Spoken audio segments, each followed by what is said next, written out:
మినహాయించాలన్నా, ఆ కేసులో ఎవరన్నా ముద్దాయిలు ఉంటే వారిని శిక్షించాలన్నా కనీసం ఏదో ఒక ఆధారం అనేటువంటిది ఆ డిపార్ట్మెంట్కి కన్సర్న్డ్ ఇన్వెస్టిగేషన్ ఏజెన్సీ ఏదైతే ఉందో ఆ ఏజెన్సీకి కనీసం ఆధారాలు అనేటువంటి దొరకాలి. ఇప్పుడే వారితో మాట్లాడాం. వారు చాలా ధైర్యంగా ఉన్నారు. పార్టీ క్యాడర్ కానీ పార్టీ కార్యకర్తలకు కానీ నేను ధైర్యంగా ఉన్నాననేటువంటి విషయాన్ని కూడా వారు చెప్పమన్నారు. ఏ తప్పు చేయనటువంటి దానికి నేను శిక్ష అనుభవించినప్పటికీ పార్టీ కోసం నేను అన్ని భరిస్తాను, ఏ రకమైనటువంటి ఇబ్బంది లేదు అనేటువంటి మాట కూడా వారు చాలా ధైర్యంగా చెప్పడం జరిగింది.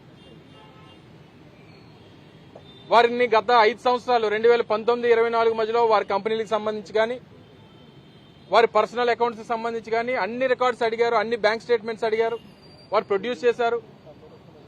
లేదు 2019-24 కాదు 2014 నుంచి ఇవ్వండి రికార్డ్స్ అని అడిగారు, అవి ప్రొడ్యూస్ చేశారు. గడిచినటువంటి 10 సంవత్సరాలుగా వారి పూర్తి బ్యాంక్ అకౌంట్స్, వారి పూర్తి లావాదేవీలు, వారి కంపెనీలకు సంబంధించినటువంటి లావాదేవీలు ఇవన్నీ ప్రొడ్యూస్ చేసినప్పటికీ ఏ తప్పు అందులో దొరకనప్పటికీ కక్షపూరితంగా ఏదో రకంగా వారిని ఇబ్బంది పెట్టాలి, ఆ కుటుంబాన్ని ఇబ్బంది పెట్టాలి, వైఎస్ఆర్ కాంగ్రెస్ పార్టీ నాయకత్వాన్ని ఇబ్బంది పెట్టాలనేటువంటి ప్రయత్నం జరుగుతూ ఉంది. ఎవరైతే ఈ ఓవరాల్ గా పలానా వాళ్ళు అని పేరు చెప్పినటువంటి వారేమో బయట ఉన్నారు. ఈరోజు శిక్ష ఏదైతే ఈరోజు రిమాండ్ లో ఉన్నటువంటి వారేమో, ఏ తప్పు చేయనటువంటి వారేమో లోపల ఉన్నారు. కేవలం పేర్లు చెప్పినందుకు వారు బయట తిరుగుతూ ఉన్నారు. ఈరోజు అధికారంలో ఉన్నటువంటి పార్టీ వారు కొమ్ము కాస్తా ఉంది.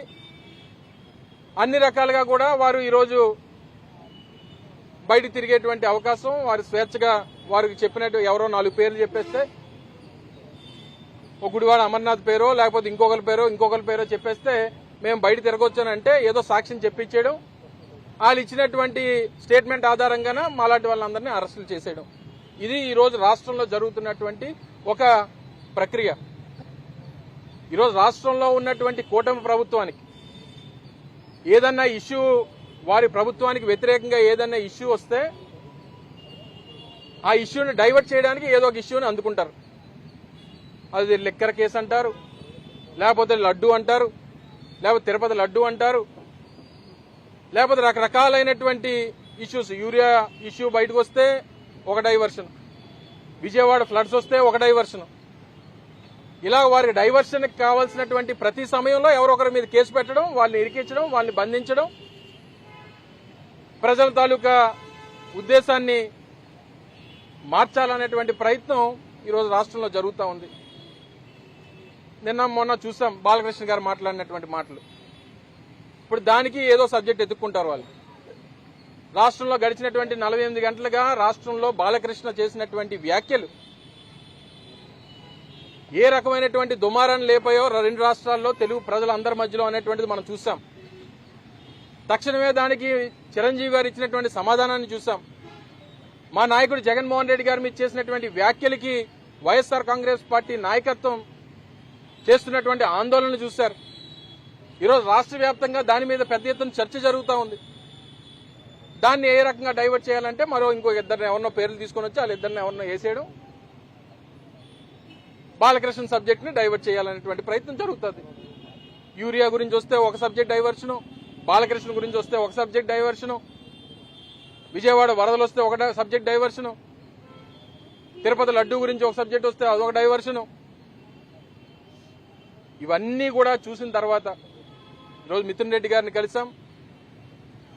ఈరోజు ప్రజలు, వైఎస్ఆర్ కాంగ్రెస్ పార్టీ నాయకత్వం, వైఎస్ఆర్ కాంగ్రెస్ పార్టీ కార్యకర్తలు మీకు తోడుగా ఉంటారు. రాష్ట్రంలో ఉన్నటువంటి అన్ని జిల్లాల నుంచి ఈరోజు విజయనగరం జిల్లా అధ్యక్షులు మధు శ్రీనివాస్ గారు కానీ, మా రాష్ట్ర పీఎస్సీ సభ్యులు ధర్మశ్రీ గారు కానీ, నేను కానీ, మా ప్రాంతాల నుంచి మా ప్రాంతంలో ఉన్నటువంటి మా పార్టీ క్యాడర్ అంతా కూడా మీకు తోడుగా ఉన్నాం అనేటువంటి భరోసా ఇవ్వడానికి వారిని ఈరోజు కలిసి వారికి చెప్పడం జరిగింది. వారు అంతే ధైర్యంగా ఉన్నారు. ఏ కష్టం వచ్చినా, ఏ ఇబ్బంది వచ్చినా ఈరోజు వైఎస్ఆర్ కాంగ్రెస్ పార్టీ కుటుంబానికి సంబంధించినటువంటి సమస్యగా మేము పరిగణిస్తాం. దానికి అందరం కలిసికట్టుగా ఉంటాం. జగన్మోహన్ రెడ్డి గారి నాయకత్వంలో వారికి ఏదొచ్చినా, ఏ కష్టం వచ్చినా పార్టీ క్యాడర్ అంతా కూడా ఈరోజు ఎంతమంది బయట నిలబడాల్సినటువంటి అవసరం లేదు. కానీ కేవలం మా కుటుంబ సభ్యుడు లోపల ఉన్నాడు, వారికి ధైర్యం ఇవ్వాలి, వారికి మనోధైర్యం ఇవ్వాలి అనేటువంటి ఒకే ఒక ఉద్దేశంతో ఈరోజు ఎంతమంది ఈరోజు రోడ్ల మీద నిలబడతా ఉన్నారంటే ఇది వైఎస్ఆర్ కాంగ్రెస్ పార్టీ కుటుంబ సమస్యగా మేము భావిస్తాం. తప్పకుండా ఈ రోజు చేసినటువంటి ప్రతి చర్యకి, ఈ రోజు పెట్టినటువంటి ప్రతి ఇబ్బందికి ప్రతీకారం అనేటువంటిది ఉంటది. ఇది కలికాలం ఈ జరుగుతున్నటువంటి పరిస్థితులు మనం చూస్తా ఉన్నాం. తప్పకుండా దీనికి ప్రతీకారం అనేటువంటి ఉంటది అనేటువంటి విషయాన్ని కూడా మీ ద్వారా ప్రజలందరూ కూడా తెలియజేస్తా ఉన్నాం.